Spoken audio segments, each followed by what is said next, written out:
राहुल गांधी को क्यों नहीं बचाया गया? आखिर ये मानहानि का कोई बड़ा केस नहीं होता है, उसको बहुत समय तक लटकाया जा सकता था, सुप्रीम कोर्ट हाई कोर्ट में लाकर खारिज भी कराया जा सकता था।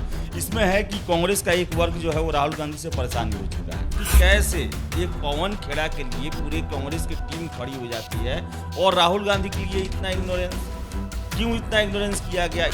आप देख लीजिए 2014 में हारे, 44 सीट पर आ गए, 19 में देखिए उसमें भी 53 सीट के आसपास, 54 सीट के आसपास लटके रहे। 24 में भी सर्वे बता रहा है कि राहुल गांधी की स्थिति नहीं है उतनी अच्छी। मोदी जो हैं 24 में भी आराम से निकल जाएंगे। तो कांग्रेस में भी एक वर्ग है वो देख रहा है कि अरे एक नेता जो है लगातार फ्लॉप पर फ्लॉप किए जा रहा है और उसको ही हम प्रोजेक्ट कर रहे हैं। अब कांग्रेस जो है कितनी बार हम कुर्बानी देंगे और हर एक बार हम कमजोर होते ही जा रहे हैं। तो राहुल गांधी अगर साइड हटेंगे तो नए लोगों को मौका मिलेगा, जिनका अपना विचारधारा होगा, कार्यप्रणाली होगा, योजना होगा, संगठन बनाएंगे, तब कांग्रेस मजबूत होगा। आप देखिए ना बीजेपी में 2004 में वाजपेयी जी हार गए, उनको सीधे साइड कर दिया गया। 9 में आडवाणी जी हार गए, 14 में साइड कर दिया गया। मोदी 14 में जीते, 19 में जीते और 24 में अगर जीत जाते हैं तो ये रहेंगे। अगर 24 में हार गए तो फिर इनका आगे का रास्ता बंद हो जाएगा। ये कांग्रेस जानबूझ के ऐसा किया, जो जानकार है उनका कहना है कि जो कैम्ब्रिज कांड था उससे दिमाग लोगों का हट गया, जिसके चलते संसद कितना दिन नहीं चल पाया, पूरे देश में मुद्दा बन गया था। राहुल गांधी ने माफ़ी मांगो, राहुल गांधी माफ़ी मांगो, राहुल गांधी जाके विदेशों में भारत का बुराई करते हैं। ये विपक्षी एकता तो दूर, सभी अभी परेशान हैं ईडी और सीबीआई की छापेमारी से। जो लोग समर्थन में आए हैं, चाहे वो अरविंद केजरीवाल हो, खुद उनके देखिए उनके डिप्टी सीएम जेल में हैं, ममता बनर्जी आई, उनके कई मंत्री जेल में हैं, आरजेडी और जदयू ने समर्थन किया, तो देख ही रहे हैं आरजेडी के साथ अभी क्या हो रहा है। फिर से आप देखिए केसीआर ने समर्थन किया, उनकी बेटी को के लिए को जो है 9 या 10 घंटे पूछताछ चल रही है। वो राहुल गांधी की सांसदी की सदस्यता खत्म हो चुकी है, अब वो सांसद नहीं रहे हैं और ट्विटर पर उन्होंने बजाबते अपने प्रोफाइल में डिसक्वालीफाइड एमपी लगा दिया है। अब एक नई चर्चा इसे लेकर छिड़ गई है। कल तक तो यही चर्चा थी कि बीजेपी ने उनके साथ गलत किया। पूरी कांग्रेस पार्टी, देश की तमाम विपक्षी राजनीतिक पार्टियां राहुल गांधी के पक्ष में बोल रही थी। लेकिन देखिए अब एक नया चर्चा छिड़ा है। चर्चा यह है कि क्या ये कोई प्रायोजित कार्यक्रम है कांग्रेस का?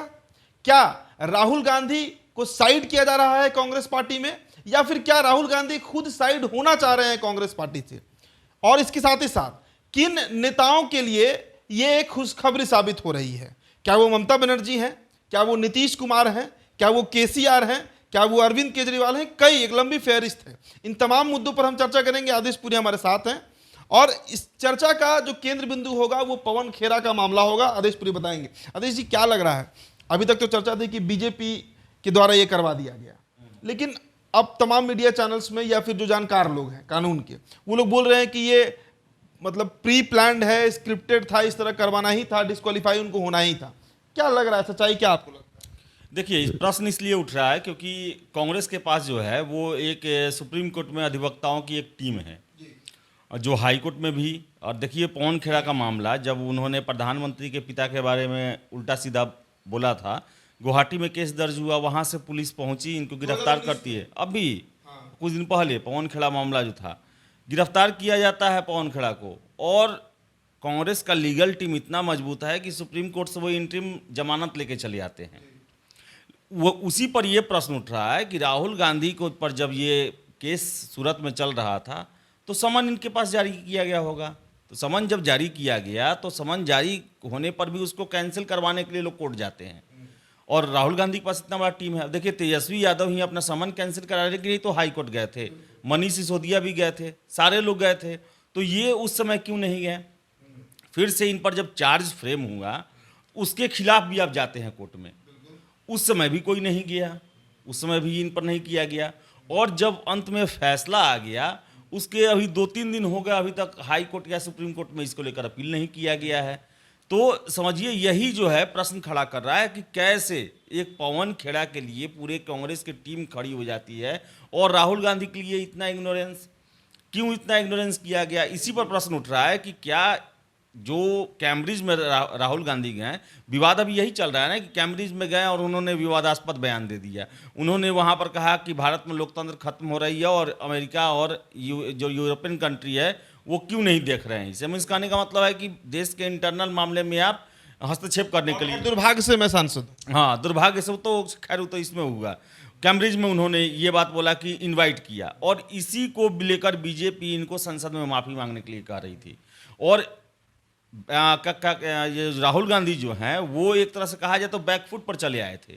ये पूरे देश में ये आम राय बन चुका था एक तरह से कि राहुल गांधी ने वहाँ जाकर गलत बयानी किया है, देश का संप्रभुता और इस सब को लेकर जो है उन्होंने गलत बयान दिया है अपने पॉलिटिकल फायदे के लिए, और इसी के लिए माफ़ी मांगना था। और जानबूझकर ये सूरत वाला मामला को, जो अवमानना वाला जो मानहानि का जो मामला है, इसको इसलिए ढीला छोड़ा गया कि एक बड़ा मुद्दा मिले और वो मुद्दा गायब हो जाए। मतलब विक्टिम कार्ड की आप बात कर रहे हैं। विक्टिम कार्ड की ये चर्चा है। अब मैं नहीं जानता कि इसमें क्या हकीकत है, क्या असलियत है, लेकिन ये कांग्रेस जानबूझ के ऐसा किया। जो जानकार है उनका कहना है कि जो कैम्ब्रिज कांड था उससे दिमाग लोगों का हट जाए, जिसके चलते संसद कितना दिन नहीं चल पाया, पूरे देश में मुद्दा बन गया था। राहुल गांधी ने माफ़ी मांगो, राहुल गांधी माफ़ी मांगो, राहुल गांधी जाके विदेशों में भारत का बुराई करते हैं, दूसरे देशों को इनवाइट करते हैं हस्तक्षेप करने के लिए। तो ये एक मुद्दा बना था जिसको ढकने के लिए, जिसको ख़त्म करने के लिए जो है वो ये सूरत वाला जो मानहानि का मामला है इसमें ढील दिया गया, और इससे ये हुआ कि पूरे वो मामला जो है खत्म हो गया। तो ये विक्टिम कार्ड की बात चल रही है। अब एक सवाल बीच में ये भी उठता है, कल प्रेस वार्ता किया गया राहुल गांधी के द्वारा। प्रेस वार्ता हमने पूरा देखा भी, आपने भी देखा ही होगा। प्रेस वार्ता में उन्होंने विपक्षी पार्टियों को धन्यवाद कहा है, लेकिन किसी का नाम उन्होंने नहीं लिया। अब आप किसी का नाम नहीं लेंगे तो कैसे अरविंद केजरीवाल मानेंगे कि कांग्रेस उनको समर्थन कर रही है या कांग्रेस उनसे समर्थन मांग रही है? कैसे नीतीश कुमार समझेंगे, कैसे तेजस्वी यादव समझेंगे, कैसे स्टालिन ले लीजिए, पटनायक जी ले लीजिए उड़ीसा से, या ठाकरे जी ले लीजिए महाराष्ट्र से, जो चाहे शरद पवार ले लीजिए, जो विपक्षी पार्टियां हैं, किसी का नाम तक ये नहीं ले रहे हैं। तो ऐसी स्थिति में क्या आपको लग रहा है, जो विपक्षी एक गोलबंदी की बात है और एकता की बात है, वो जमीन पर हो पाएगा? देखिए, ये विपक्षी एकता तो दूर, सभी अभी परेशान हैं ईडी और सीबीआई की छापेमारी से। जो लोग समर्थन में आए हैं, चाहे वो अरविंद केजरीवाल हो, खुद उनके देखिए उनके डिप्टी सीएम जेल में हैं, ममता बनर्जी आई, उनके कई मंत्री जेल में हैं, आरजेडी और जदयू ने समर्थन किया, तो देख ही रहे हैं आरजेडी के साथ अभी क्या हो रहा है। फिर से आप देखिए केसीआर ने समर्थन किया, उनकी बेटी को के लिए को जो है 9 या 10 घंटे पूछताछ चल रही है, वो भी दिल्ली वाले मामले में वो भी फंसती हुई नजर आ रही हैं। यानी कि ये गठबंधन पहले नहीं, पहले ये सीबीआई और ईडी के डर से ये एक हो रहे हैं, क्योंकि सबको लग रहा है कि जब राहुल गांधी नहीं बख्शे गए तो हम क्षेत्रीय दल को कौन पूछता है। अब जिन पर सब लोगों पहले से चल रहा है मामला, सबको लग रहा है कि इसके बाद मेरा बारी आ सकता है। तो ये ईडी, सीबीआई और केंद्रीय एजेंसियों के डर से ये एकता है, न कि ये चुनावी एकता है। हो सकता है कि बाद में हो जाए, लेकिन वो भी दिखाई नहीं देता है। लेकिन अभी फिलहाल जो है वो डर का एकता है कि हम पर भी कार्रवाई चल रहा है, और राहुल गांधी पर हो गया तो हम भी नहीं बचेंगे, हम पर भी कोई ना कोई कार्रवाई होगा ही होगा। इसलिए सबसे पहले अरविंद केजरीवाल आते हैं, और उन्होंने सुप्रीम कोर्ट में ये किया भी है कि इस पर सुनवाई हो। 5 अप्रैल को डेट भी दिया गया है, उसको लेकर 14 दल जो है एक साथ आए हुए हैं। तो ये कोई चुनाव लड़ने के लिए नहीं आए हैं, ये ईडी सीबीआई के चलते आए हुए हैं, क्योंकि सारे लोग की गर्दन फंसी हुई है ईडी और सीबीआई में, कोई ना कोई भ्रष्टाचार में।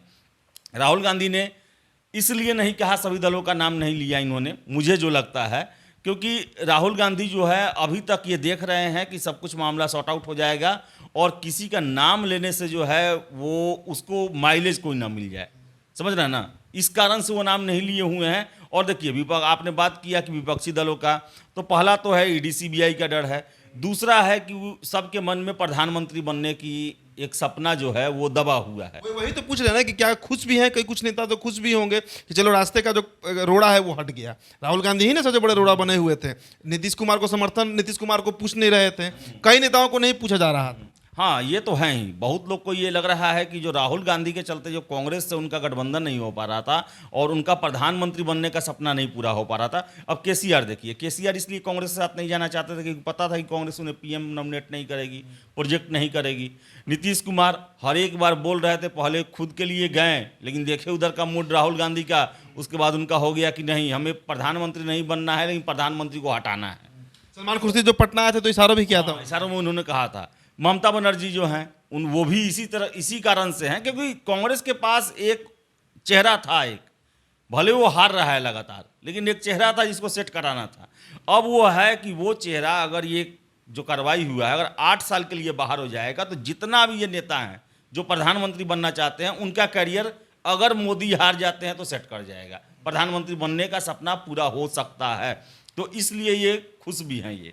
अच्छा एक बात बताइए, आपको लग रहा है कि जो विक्टिम कार्ड की बात चल रही है कि राहुल गांधी विक्टिम कार्ड खेलना चाह रहे हैं, कोई मुद्दा नहीं था कांग्रेस के पास, और सही बात है नरेंद्र मोदी के सामने इनके पास कोई मुद्दा नहीं है कांग्रेस के पास, ये बात मानने वाला है, तो विक्टिम कार्ड भी खेल पाएंगे और क्या इसमें सफलता उनको दिखेगी? क्योंकि अभी तक मान लीजिए जब अपर कोर्ट में अपील ही नहीं कर रहे हैं और ये मामला लंबा खींच गया तो 24 में तो चुनाव ही नहीं लड़ पाएंगे ये। देखिए अभी भी कांग्रेस इमोशन के साथ खेलना चाहती है। एक होता है ना कि हम किसी को बदनाम कर लिए उसका फ़ायदा उठा लें, नारों पर जीतना चाहती है। देखिए अब चुनाव वैसा नहीं रहा। अब 2014 का चुनाव देखेंगे, नरेंद्र मोदी अपने हर एक सभा में अपने मैनिफेस्टो को गिनाते थे, हर एक रीजन में जाते थे, वहाँ पर क्या स्पेशल वहाँ का क्वालिटी है, संसाधन है, उसको लेकर वो एक भविष्य की योजना बनाते हुए दिखाते थे।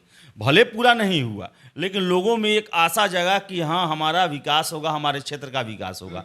और यहाँ पर आज पूरा विपक्ष जो है वो जातीय समीकरण, धार्मिक समीकरण और कि उसको झूठा साबित करो, उसको गाली दो, ये करके हम 1-2 आरोप लगा के हम वोट ले लें। ये पहले चलता था, अब नहीं चलता है। अब सोशल मीडिया का ज़माना है, एक एक चीज़ बाहर आता है, हाँ आपके हर एक बात का काट निकल के सामने चला आता है, प्रूफ के साथ आ जाता है। तो ये नहीं है कि आप मोदी को ये कह दीजिएगा कि अडानी इनके दोस्त हैं, अडानी इनके फ़ायदा लेते हैं। अरे भाई कोई भी बिजनेसमैन, कोई भी बड़ा व्यवसायी, उद्योगपति जो सरकार में रहता है उससे मदद के बगैर मदद देता ही लेता है, बिना उसके मदद के वो आगे बढ़ ही नहीं सकता है, चाहे वो टाटा हो, बिरला हो, सबके साथ। कांग्रेस के रीजन में भी ये रहा, कांग्रेस के रीजन में ही ज़्यादा रहा है ना। टाटा बिरला और ये अंबानी अडानी किसके समय बने? आज अलग बात है कि वो आज ज़्यादा फल फूल रहे हैं, लेकिन स्थापित तो सब इन्हीं के समय में हुए। आज कैसा नहीं है, 2014 से पहले अंबानी फेमस थे, 2014 से पहले अडानी भी फेमस थे, बहुत बड़ा उनका उद्योग था, उद्योगपति थे बड़े।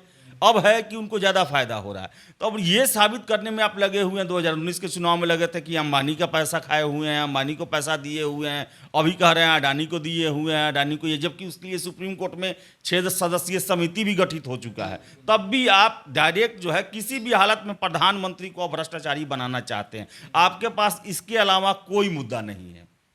आप नफरत, प्यार और प्रधानमंत्री चोर, बस यही जो है, यही सब बात जो है आप करके चाहते हैं कि हमको सत्ता मिल जाएगा, तो वो अब चीज़ नहीं है।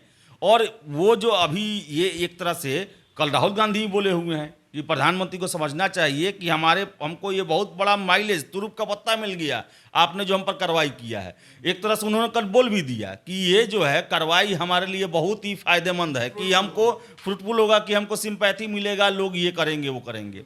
लेकिन वैसा बात नहीं है। सबसे बड़ा बात, आज सब चीज़ का एनालिसिस होता है, सब लोग आज जानना शुरू कर दिया है कि किस कारण से राहुल गांधी को, सबसे पहले ये देखिए कि राहुल गांधी ने उसमें जो बयान दिया है, आखिर इन पर केस किस लिए हुआ है। एक ओबीसी वर्ग को चोर कहने को लेकर टारगेट किया इन्होंने। और जब इनसे कल यही प्रश्न पूछा गया तो उस पत्रकार को इन्होंने कह दिया कि आप गोदी मीडिया के हैं, आप बीजेपी का ये सिंबल लगा लीजिए और उसको बिल्ला लगा के आया कीजिए यहाँ पर। तो अरे भाई उसके लिए आप माफ़ी तो मांग लेते एक बार कम से कम। आप कहते हैं जनता जनता जनता, तो जनता का ही तो आपने मजाक उड़ाया। यहाँ तक कहा ना कि हम सावरकर नहीं है कि माफी मांग लेंगे, मेरे अंदर गांधी का खून। अरे वो गांधी का खून है तो सुप्रीम कोर्ट में आपने फिर क्यों माफ़ी मांगा है चौकीदार चोर है के मामले में बिना शर्त? क्यों माफ़ी मांगा आपने?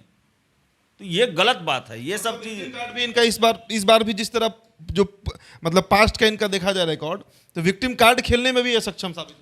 देखिए वही तो, विक्टिम कार्ड भी ये गलत तरीके से खेल रहे हैं। और सबसे बड़ा है कि जो सोच रहे थे इनको फ़ायदा होगा, वैसा होने वाला नहीं। देखिए एक नैरेशन एक और चल रहा है, एक जो बातें एक और चल रही हैं कि राहुल गांधी को क्यों नहीं बचाया गया। आखिर ये मानहानि का कोई बड़ा केस नहीं होता है, उसको बहुत समय तक लटकाया जा सकता था, सुप्रीम कोर्ट हाई कोर्ट में लाकर खारिज भी कराया जा सकता था। इसमें है कि कांग्रेस का एक वर्ग जो है वो राहुल गांधी से परेशान भी हो चुका है।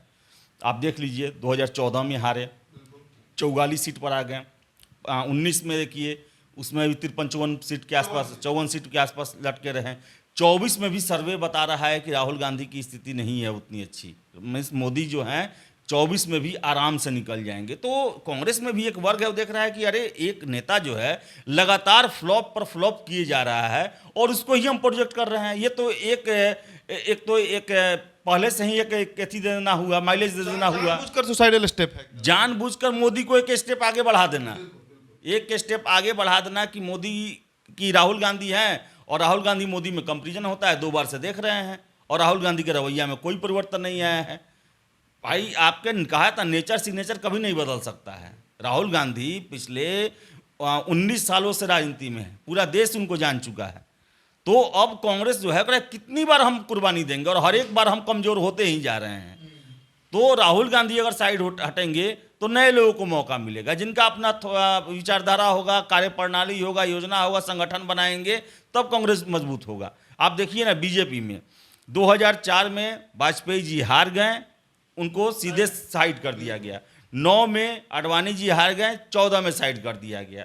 मोदी 14 में जीते, 19 में जीते और 24 में अगर जीत जाते हैं तो ये रहेंगे, अगर 24 में हार गए तो फिर इनका आगे का रास्ता बंद हो जाएगा। तो इस तरह होता है। यही चीज़ कांग्रेस में भी बहुत बड़ा वर्ग है जो देख रहा है, जो वर्षों से कांग्रेस में काम कर रहा है और अपने पार्टी को एक आदमी के लिए तबाह होते हुए दिख रहा है, जिस कारण से ये भी हो रहा है कि कांग्रेस के लोग भी चाह रहे हैं कि राहुल गांधी हटे कि कांग्रेस का कल्याण हो। चलिए, तो सोनिया गांधी अब पूरी तरह से राजनीति से बाहर हो चुकी हैं, स्वास्थ्य के कारण को लेकर उम्र हो चला है। राहुल गांधी डिस्क्वालीफाई हो गए हैं और मौजूदा रवैया जो है कांग्रेस का, उसे देखकर यही लग रहा है कि फिलहाल ये एक्टिव पॉलिटिक्स में आने वाले भी नहीं हैं। और प्रियंका गांधी की अगर बात करें, चूंकि इस परिवार की बात हो रही है, तो प्रियंका गांधी का कद अभी उतना बड़ा हुआ नहीं है। ऐसे में कोई नया चेहरा कांग्रेस तलाश सकती है, लेकिन फिलहाल कांग्रेस के रवैये से यह भी सामने आ रहा है कि किसी अन्य क्षेत्रीय दल को मौका मिलना भी अभी मुश्किल है। नीतीश कुमार अपनी राह तलाश रहे हैं, ममता बनर्जी अपनी राह तलाश रही हैं और केसीआर भी अपनी राह ही तलाश रहे हैं। क्या होगा भविष्य की राजनीति 2024 में, कैसे विपक्षी एकता होगी, ये देखने वाली बात होगी। इस चर्चा में इतना ही। मेरा नाम उदित तारन है, मेरे साथ आदेशपुरी मौजूद थे। बहुत बहुत शुक्रिया।